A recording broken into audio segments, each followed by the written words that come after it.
então dos exercícios, que envolve aí os conceitos de trabalho, energia e demais conteúdos. O equipamento de bungee jump, né, começando aqui no exercício 1, né, o equipamento de bungee jump está sendo planejado de modo que a altura entre o ponto do salto e a superfície da água seja de 50 metros. Tá. O elástico tem naturalmente comprimento de 30, então esse aqui é o comprimento natural, e suporta no máximo a pessoa cuja massa somada do equipamento aí conectado resulta em 120 kg. Tá? Na letra A, qual deve ser o menor valor da constante elástica nas condições acima? Né? Então a gente precisa entender a seguinte situação. O equipamento está sendo planejado e a altura entre o ponto do salto e a superfície da água é de 50. Né? Então a pessoa ela vai saltar de uma altura, que está aqui, e aqui vai estar a água. Essa altura aqui é de 50 metros.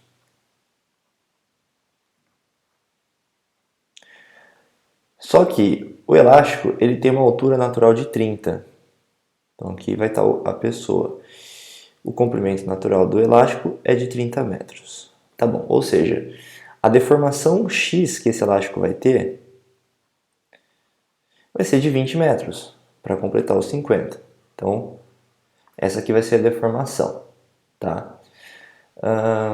Ok. Ele está perguntando aqui qual deve ser o menor valor da constante elástica. Para a gente determinar a constante elástica, ou a gente usa a força elástica, né? Lembrando que a força elástica é K vezes X, ou energia potencial elástica, que é Kx² sobre 2. Tá? Nesse caso aqui, eu vou mexer com transformação de energia. Então, o que eu vou dizer? Tá? A energia potencial gravitacional que eu vou ter aqui, ela vai se transformar, quando o elástico se deformar, em energia potencial elástica.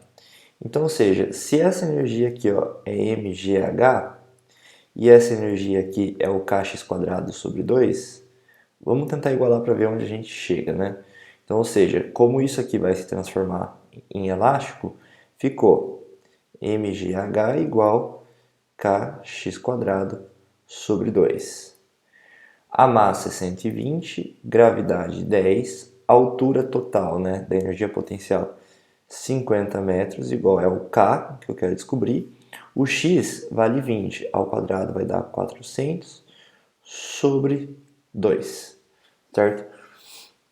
Chegamos aqui então a 1.200 vezes 50 igual 200K, tá? Corta 2 zeros com 2 zeros. O K ficou 12 vezes 5 sobre 2.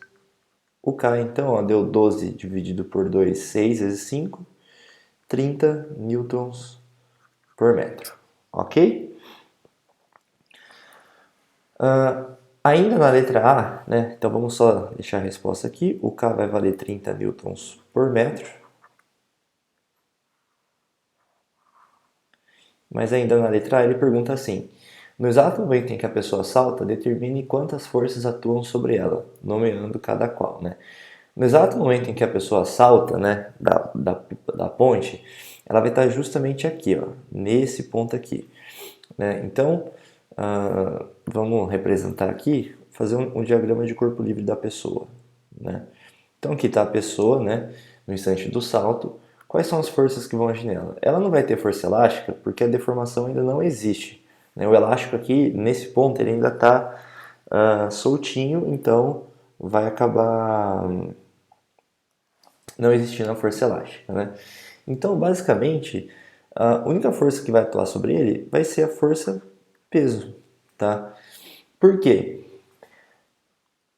Ele está interagindo com a Terra, mas ele não está interagindo com o elástico, porque o elástico ainda está solto nesse momento, né? A pessoa ainda não soltou o elástico, né? Ele não esticou. Então está interagindo. Não existe força normal, porque ele já acabou de saltar, né? Então, tecnicamente, também não existe força elétrica, não existe empuxo, então praticamente só força-peso mesmo, tá? Beleza. Letra B. Considerando que a pessoa sai da plataforma em queda livre, qual o tempo de queda até que ela comece a esticar o elástico? Até ela começar a esticar o elástico, ela vai ter que percorrer uma altura de 30 metros, porque é o comprimento natural dele. Então, como ela partiu de uma queda livre, né? Como ela partiu do repouso, o tempo de queda vai ser raiz de 2h sobre G, ou seja, isso aqui vai ficar para mim, ó, raiz de 2 vezes 30, 60 sobre 10, ou seja, raiz de 6 segundos. Certo? Ok, vamos para a segunda questão. Um tipo de brinquedo para gato consiste em uma esfera de massa 500 gramas em repouso, né? Então, é um brinquedo que está em repouso apoiada sobre uma mola, né? Então, está em repouso apoiado sobre uma mola ideal, que ao ser acionada transfere 50 joules à esfera, fazendo com que ela tenha um movimento a partir do repouso. Sabendo que a deformação x da mola era inicialmente 100, determine o valor da constante elástica. Bom, basicamente a situação que eu tenho é a seguinte, né? Eu tenho aqui um brinquedo, por exemplo, e aqui está a mola do brinquedo. Essa mola, ela está segurando a bolinha, né, a esfera do brinquedo que pesa, né, 0,5 kg, ou seja, 500 gramas. A deformação que essa mola tem, ó, é de 100 centímetros, ou seja, né, 1 metro. Tá? Ou seja, tem que dividir por 100, 100 divide por 100 dá 1. Tá? Bom, como transferir os 50 joules de energia à esfera, eu vou entender que a minha energia potencial elástica aqui acumulada era de 50 joules. Então agora, né, sabendo que a deformação era 100, qual é o valor da constante elástica? Né? 50 é K, x ao quadrado, que vai dar 1 ao quadrado, sobre 2. Conclusão, constante elástica é 100 newtons por metro. Ok. Letra B. Qual a máxima altura que a esfera alcança em relação ao seu nível de partida? Bom, se eu transferir 50 joules, tudo isso aqui vai virar energia potencial gravitacional, que é mgh. Então, 50 ficou a massa da esfera, meio, né? Meio quilo, vezes 10, vezes h. Bom, 50 ficou 5 vezes h, ele vai subir uma altura total de 10 metros com o brinquedo. Então o gatinho, né, vai ter que dar um bom pulo, certo? 3. Um corpo de 5 kg inicia sua queda livre a uma altura de 45 metros em relação ao solo. Determine o tempo de queda. Então vamos lá. O tempo de queda a gente já sabe, é raiz de 2 vezes a altura, né? Ou seja, 2 vezes 45, 90, sobre G, que vale 10. Então, raiz de 9, 3 segundos é o tempo de queda. E o módulo do trabalho realizado pela força-peso. O trabalho do peso é mgh. Então, a massa 5, gravidade 10, altura 45, certo? Ou seja, ficamos aqui com 40, vamos colocar aqui, ó, 50 vezes 45. O trabalho do peso, ó, só você fazer essa continha, né? Na hora da prova não pode usar a calculadora, então você pode ir no cantinho, fora da área de resolução, e simplesmente fazer assim, ó, 5 vezes 5, 25, 4 vezes 5, 20. Então ficou 225, mas tem um zero aqui, joules, porque está no sistema internacional. Tranquilo? Achamos aqui então o trabalho do peso. Calcule a energia cinética do corpo no instante t igual a 2 segundos.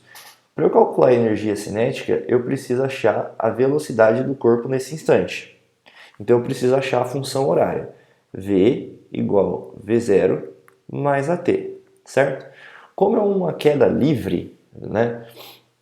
Então a velocidade inicial aqui vai ser 0. Ficamos que V então vai ficar 10 vezes T. No instante igual a 2 segundos, a minha velocidade vai ser 20 metros por segundo, porque é só substituir aqui.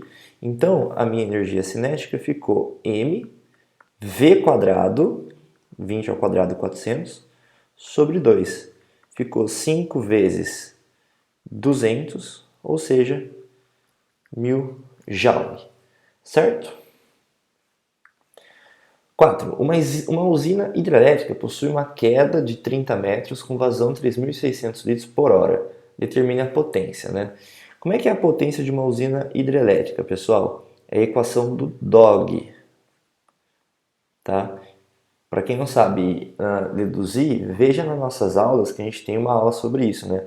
A potência é o trabalho do peso, então ficou mgh. Só que a massa de água é a densidade, né? Vezes volume, m, g, h, dividido pelo tempo, né?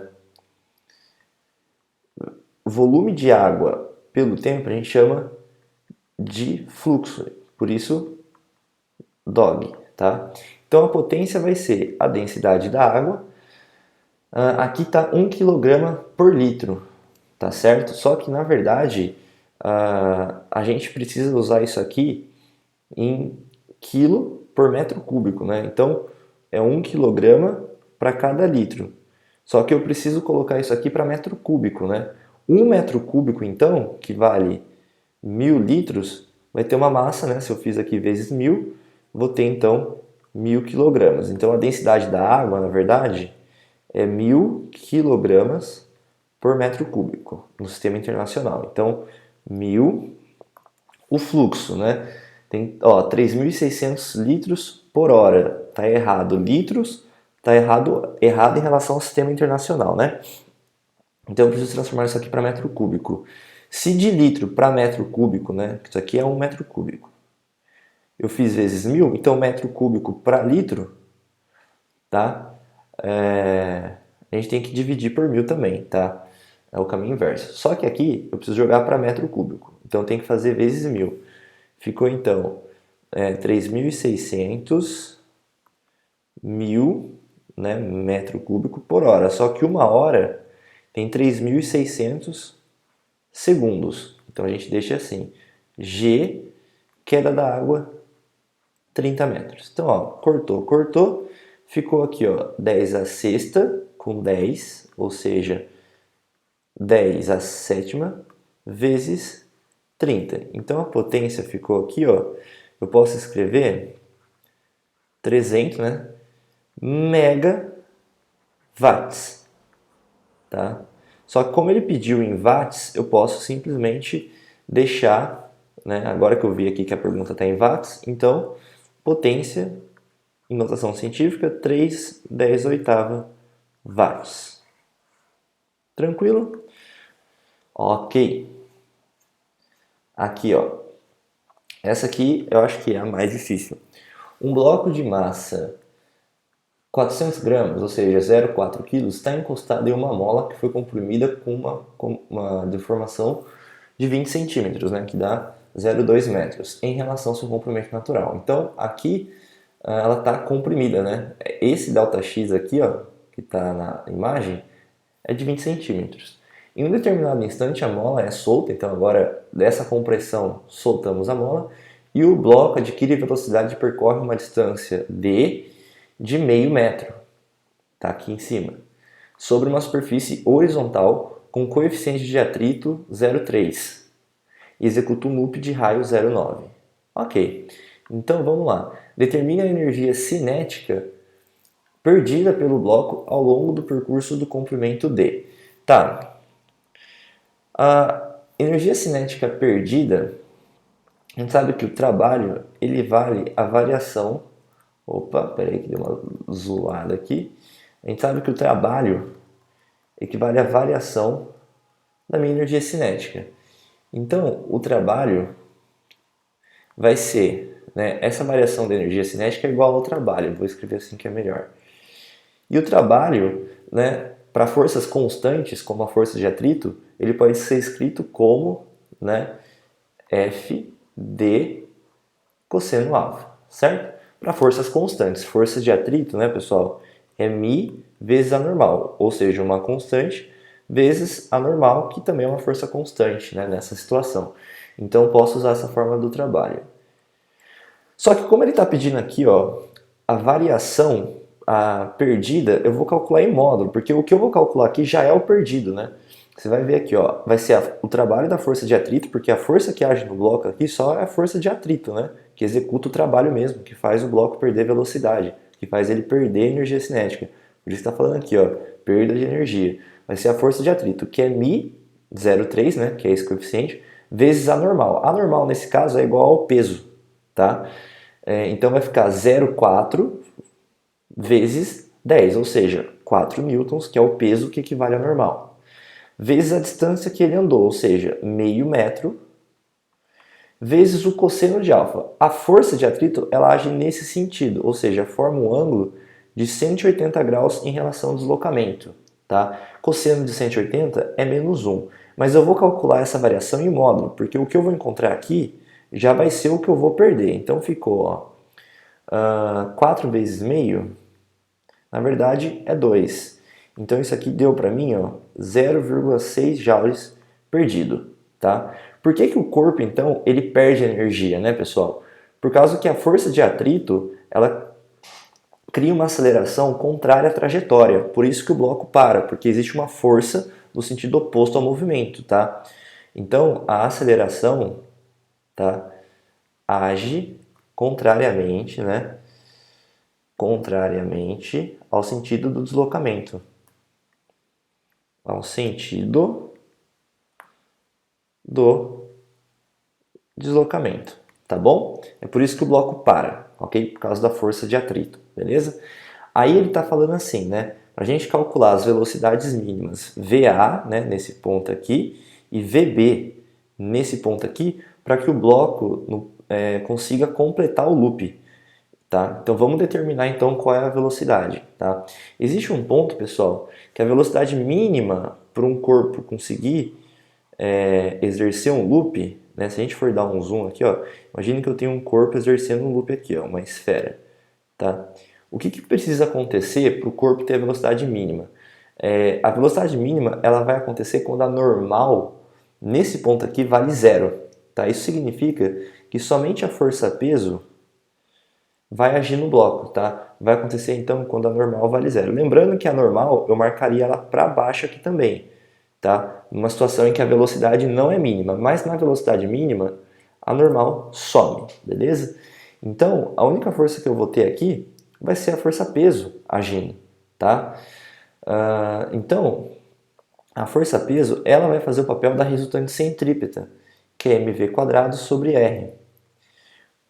Como eu quero, né, descobrir a velocidade, vamos abrir o peso, vai ficar m vezes g, que é igual mv² sobre r. Corta a massa, o r passa multiplicando, v² ficou rg. Então a velocidade mínima no ponto A vai ser raiz do raio vezes a gravidade. Como o raio aqui ele diz que vale 0,9 metros, 0,9 vezes 10, que é a gravidade, dá 9. Raiz de 9, 3 metros por segundo, certo? Então a gente acabou de encontrar aqui a velocidade mínima em A, que vai valer 3, né, metros por segundo. Beleza. Aí, pessoal, a gente conseguiu achar que VA que é a parte mais fácil dessa questão, né? Só que a gente precisa determinar aqui também, ó, aqui era VA, só que eu preciso determinar VB. Aí, como aqui não vai ter atrito, ó lá, não há atrito entre o bloco e a pista em loop. Então aqui não tem atrito. Isso significa que eu tenho um sistema conservativo. Então significa que a minha energia mecânica em A é igual à minha energia mecânica em B. Em A, pessoal, eu tenho o corpo em movimento, né? Então, o que eu vou ter aqui? Ó? O corpo vai estar em movimento, ou seja, eu tenho energia cinética em A, mas ele também tem uma altura, então ele também tem energia potencial gravitacional no ponto A. Tem que ser igual à velocidade em B. O B, ele não tem energia potencial, ele só vai ter cinética, vai ter que ser igual à energia cinética em B. Então agora é só abrir as formas, ó. Energia cinética em A, mVA² sobre 2, né? Mais potencial em A, mgh. Como a altura aqui é o dobro do raio, é o diâmetro, eu vou escrever aqui 2r, que vai valer a altura, né? Porque eu tenho um raio, 2 raios, por isso 2r, igual mvb² sobre 2. Como a massa aqui ela é um fator incomum, eu posso estar cortando em ambos os lados, certo? Ok, ficamos aqui com VA² sobre 2. VA é 3. Então, ó, 3 ao quadrado, 9 sobre 2, 4,5. Mais gravidade 10, beleza? Vezes o dobro do raio. O raio a gente viu, pessoal, que é 0,9. O dobro do raio, então, é 1,8. 1,8 vezes 10, 18, igual VB quadrado sobre 2. Então, ó, a gente for resolver essa equaçãozinha aqui, ó, 18 com 4 dá 22,5, que é igual a VB ao quadrado, né? Sobre 2. VB ao quadrado ficou então, ó, 22 com 22, 44, ficou 45. 45 é 9 vezes 5. Então a velocidade em B vai dar raiz de 9 vezes raiz de 5, ou seja, 3 raiz de 5 metros por segundo. Tá bom? Então a gente encontrou aqui VA e VB. E a gente precisa agora determinar o menor valor da constante elástica para que o bloco complete o loop. Bom, como ele chegou aqui, ó, então, ó, com 3 raiz de 5 metros por segundo, embora esse sistema não seja conservativo, a energia potencial elástica que eu tinha aqui, mais a energia cinética que eu perdi nesse trecho com atrito, tem que ser igual, né, ao valor que eu vou ter aqui de energia. Tá? Então, como é que vai ser, né? Eu pego a minha energia potencial elástica, tá bom? Que era tudo que eu tinha. Se eu somar com a energia que eu perdi, a energia perdida, vamos assim dizer, que é a energia cinética, beleza? Eu encontro, na verdade vamos fazer assim, ó, eu acho que vai ficar mais fácil a gente entender desse jeito, né? Aqui, se eu pegar a energia que eu tenho nesse ponto, deixa eu até grifar aqui para ficar mais fácil. Se eu pegar a energia, ó, nesse ponto, somar com essa energia, tem que dar o que eu tinha no início. Então vamos usar essa equação. Ó. A energia que eu tenho no ponto B, que é a energia cinética em B, mais o que eu perdi. Quanto que eu tinha perdido mesmo, pessoal? 0,6, né? Então vamos lá. Mais 0,6 tem que dar minha energia potencial elástica. A minha energia cinética em B vai ser mVB ao quadrado sobre 2 mais 0,6 igual a energia potencial elástica, que é o kx quadrado sobre 2. A massa da substância, eu nem lembro quanto que era mesmo, é 400 gramas, ou seja, 0,4 quilos por 2 deu 0,2. A velocidade em B ao quadrado, 45, mais 0,6, ficou K, x ao quadrado. Lembra que o x era 0,2 metros, né? Tá aqui, ó. O x era 0,2 metros. Então, olha o que eu vou fazer aqui, ó. 0,2, 0,2, porque é o x ao quadrado, sobre 2. Então ficou aqui, ó, 2 vezes 45 é 90. Divide por 10, 9 mais 0,6, 9,6, certo? Igual a K, beleza? Aqui ficou, ó, 10 a menos 1, então isso aqui, ó, vai dar 0,1, né? Então ficou 0,1 vezes 0,2. Se eu multiplicar por 10 em ambos os lados, vai ficar 96 igual a K, 0,1 vezes 10 é 1, vezes 0,2. O K deu, então, 960 sobre 2, tá, pessoal? Então, a gente está acabando de encontrar aqui o valor da constante, tá? Isso aqui vai dar para mim, então, né, se a gente for realizar essa continha, vai dar um K de 480 newtons por metro, beleza? Então tá aqui a resolução da questãozinha, tá? Tem umas coisas mais difíceis, outras coisas menos. É isso, muito obrigado, bons